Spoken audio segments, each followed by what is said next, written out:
जब भी हम शाहजहां का नाम सुनते हैं तो जहन में क्या आता है? ताजमहल, है ना? मयूर सिंहासन और मुगल साम्राज्य की वो जबरदस्त शानो शौकत। अक्सर उनके दौर को गोल्डन एज या सुनहरा दौर भी कहते हैं। पर क्या ये पूरी कहानी है? सवाल तो यही है।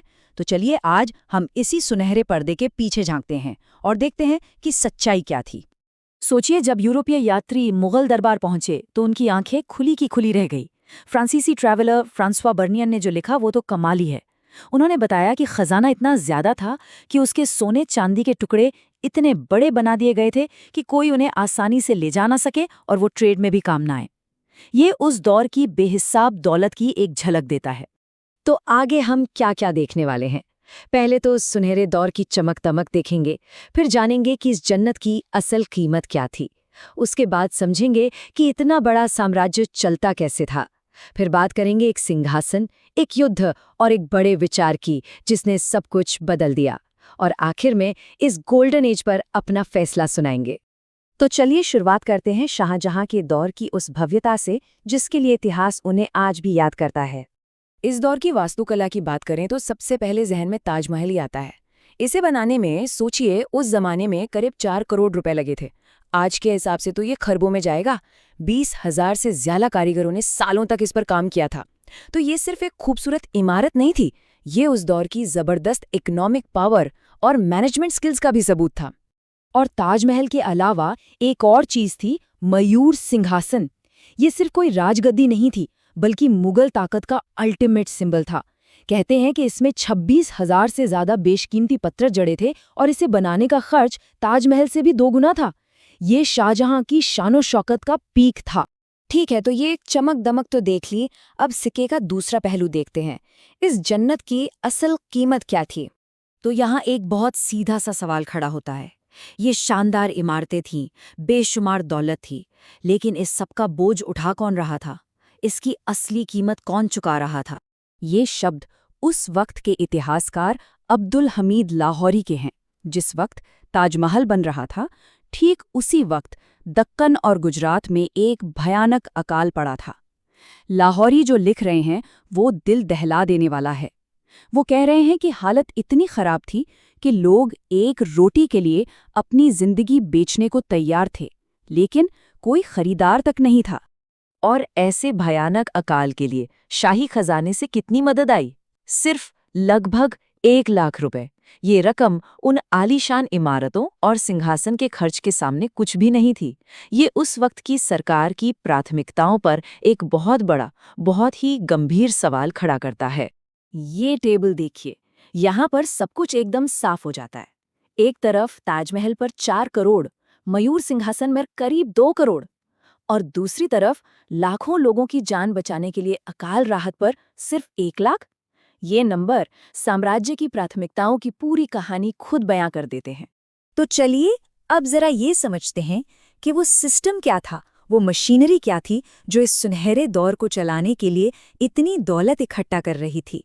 मुगल साम्राज्य की जो रीढ़ की हड्डी थी वो थी मनसबदारी सिस्टम।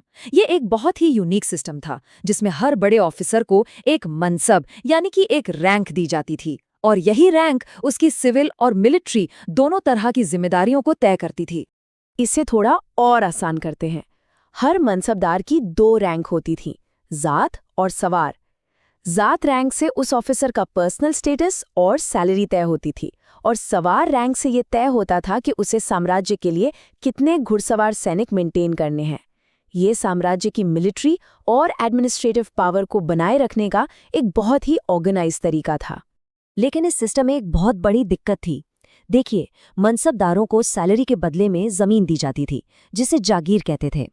इस जागीर से जो अनुमानित आमदनी होती थी उसे कहते थे जमा, लेकिन असल में जो पैसा इकट्ठा होता था, जिसे हासिल कहते थे, वो अक्सर इस अनुमान से कहीं कम होता था। और यही जमा और हासिल का अंतर साम्राज्य के लिए एक लगातार बना रहने वाला सिरदर्द था। तो अब सवाल ये था कि जमा और हासिल के इस गैप को कैसे भरा जाए। यहीं पर शाहजहां ने एक बड़ा ही प्रैक्टिकल सुधार किया। इसे कहते हैं माह स्केल सिस्टम। इसमें हुआ ये कि जागीरों को उनकी असली कमाई के हिसाब से कैटेगरी में बांट दिया गया। मान लीजिए एक जागीर से अनुमान का सिर्फ आधा यानी 50% ही हासिल हो रहा है तो उसे 6 मासिक जागीर कह दिया। और इसका मतलब ये हुआ कि उस मनसबदार को जो सैनिक रखने थे उनकी संख्या भी उसी हिसाब से कम कर दी गई। ये एक तरह का एडजस्टमेंट था ताकि जो पूरा एडमिनिस्ट्रेटिव सिस्टम है वो चलता रहे, रुके नहीं। चलिए अब कहानी के उस मोड़ पर चलते हैं जहां ये सारा इकोनॉमिक और एडमिनिस्ट्रेटिव तनाव एक जंग में तब्दील हो गया। और ये सिर्फ सिंहासन के लिए एक जंग नहीं थी। अगर हम एक पॉलिटिकल हिस्टोरियन की तरह देखें तो ये सिर्फ दो भाइयों की जंग नहीं थी। नहीं, ये असल में मुगल साम्राज्य के भविष्य के लिए दो बिल्कुल अलग-अलग आइडियाज की जंग थी। एक तरफ थे दारा शिकोह, उनकी सोच अकबर जैसी थी, उदार, सबको साथ लेकर चलने वाली। और दूसरी तरफ थे औरंगजेब, जो एक बहुत ही सख्त, अनुशासित और कट्टर इस्लामिक शासन चाहते थे। तो ये सिंहासन से ज्यादा साम्राज्य की आत्मा की लड़ाई थी। दारा शिकोह सिर्फ एक शहजादे नहीं थे, वो एक बहुत बड़े स्कॉलर भी थे। उन्होंने उपनिषदों को फारसी में ट्रांसलेट किया। उन्होंने ऐसी किताबें लिखी जो हिंदू और इस्लामी फिलॉसफी के बीच एक पुल बनाने की कोशिश करती थी। उनका विजन अकबर की विरासत को आगे ले जाने का था। और जैसे ही 1657 में शाहजहां बीमार पड़े, विचारों की ये लड़ाई युद्ध के मैदान में आ गई। धर्मत और फिर सामूगढ़ की लड़ाइयों में औरंगजेब की बेहतर मिलिट्री स्ट्रैटेजी ने दारा शिकोह को हरा दिया। आखिर में दारा को पकड़ लिया गया और धर्म से भटकने के आरोप में उन्हें मौत की सजा दे दी गई। और इसी के साथ मुगल साम्राज्य की दिशा हमेशा हमेशा के लिए बदल गई। तो अब हम अपने विश्लेषण के आखिरी हिस्से में आ गए हैं। यहाँ हम सभी धागों को एक साथ जोड़ेंगे और ये समझने की कोशिश करेंगे कि शाहजहां का दौर क्या सच में सुनहरा था। ये चार्ट उस दौर की इकोनॉमिक रियलिटी को बिल्कुल साफ कर देता है।